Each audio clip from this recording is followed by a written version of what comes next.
Learning more tonight about the past of 20-year-old Christopher Cornell.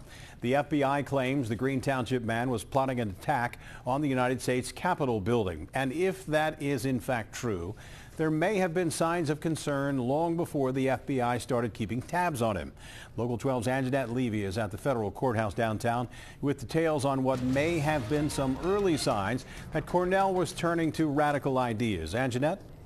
That's right, Rob. He'll appear here in federal court tomorrow to face those federal charges. Cornell was on the FBI's radar last October, but some say he was showing anti-American sentiment a year before that. These are photos of Christopher Cornell on September 11, 2013. Cornell appeared at Green Township's 9/11 remembrance ceremony, carrying a sign that said 9/11 was an inside job.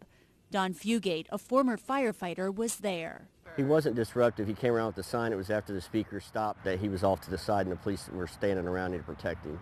And people were walking by saying stuff to him. Fugate felt Cornell's protest was offensive given the venue. He described what Cornell said. The government did it. You guys are ignorant. You need to enlighten yourselves. Just anti-American things like that. I just told him I didn't care for his opinion on such a day. Fugate saw Cornell's mugshot on the news after his arrest.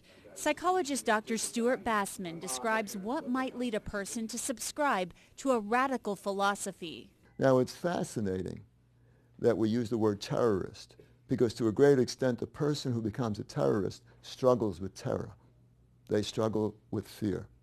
And they seek out some identification where they will be protected, they will be secure.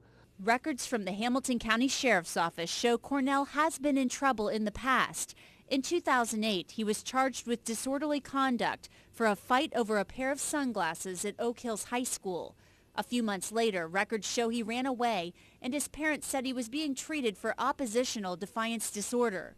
The next year, he was charged with domestic violence, accused of shoving his mother and kicking his father in the stomach after he refused to go to his bedroom.